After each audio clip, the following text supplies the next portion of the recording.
Hello everybody, Curious Corduroy here, and this is the third and final part of the Resident Evil 6 demo video that I'm doing.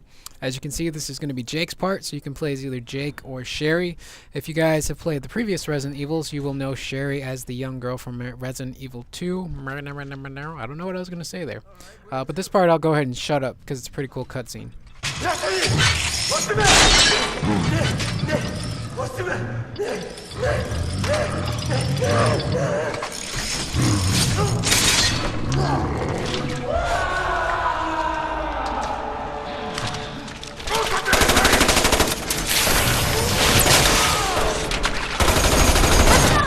It's a waste of time. Yeah, no shit.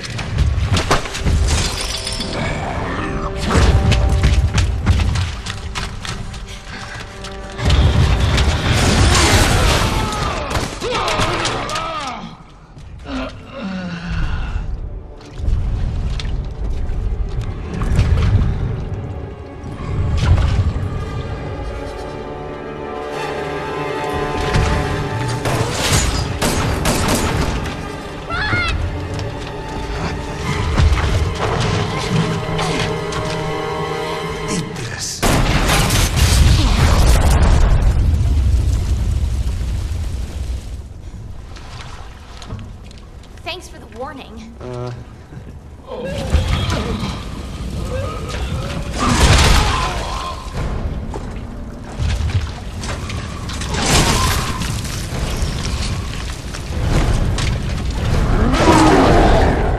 Okay, we go with your plan. Okay, so as you can see, Jake and Sherry, I'm not quite sure where they are at, but they're being chased by this very giant, scary-looking contraption monster, who kind of reminds me a little bit of Nemesis. So the cool thing about these campaigns so far is that it seems like Leon's is very much like the original Resident Evils. I would say much like the first Resident Evil. Chris is much more action-oriented, so his is like a mix of Resident Evil 4 as well as Resident Evil 5. And Jake, well, he's kind of got a mix of both Leon and Chris, with a little bit of Resident Evil 3 Nemesis thrown on with the whole, the whole part of the story. You know, you're basically, I don't know what's wrong with me. I can't speak today. I'm thinking of the Pacers or something.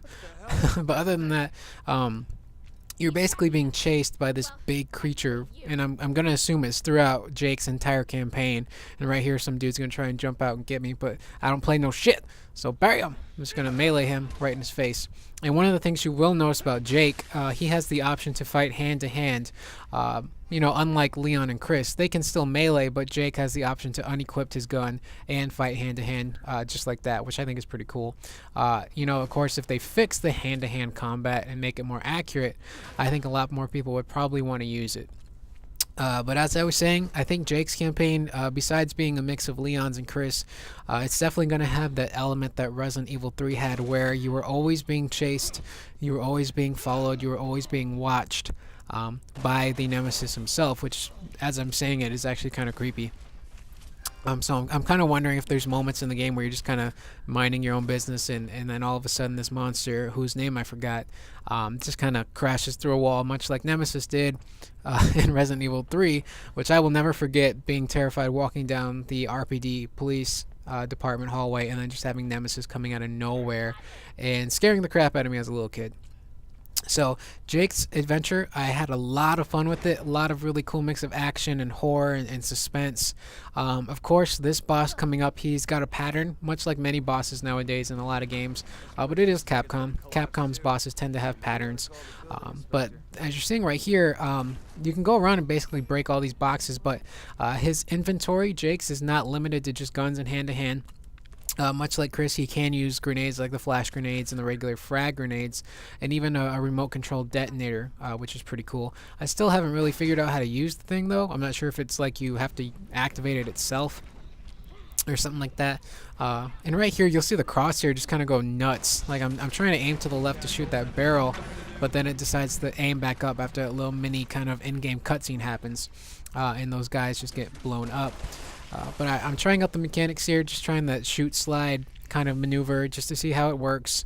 It's really cool once you do get it to work. You kind of feel like a badass. But when it doesn't work, you kind of end up feeling a little silly, and it does kind of punish you if you don't use it right. So you can't just run into the middle of everything and use it. And right here, this is where the boss finally does show up to fight you. And it's the basic procedure: shoot him in the face as many times as you possibly can, try to avoid his attacks, and lure him next to some explosive barrels so that way you can blow them up.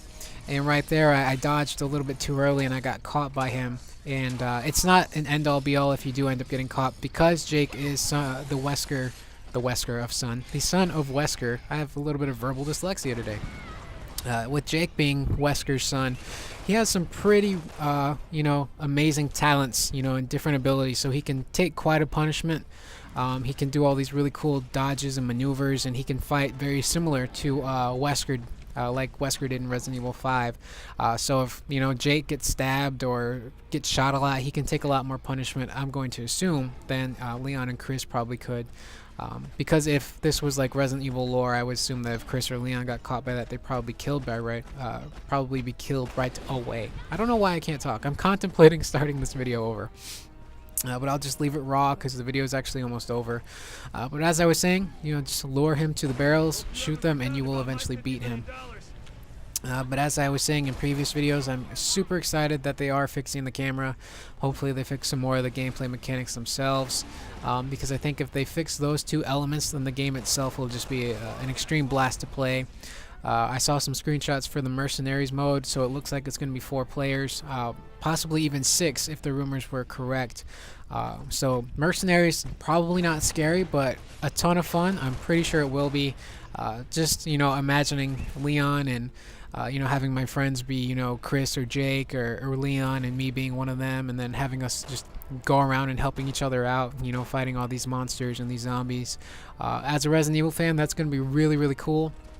And again, I'm excited. So that's pretty much the video. I hope you guys enjoyed the series. I did kind of ramble on a little bit, but I'm excited.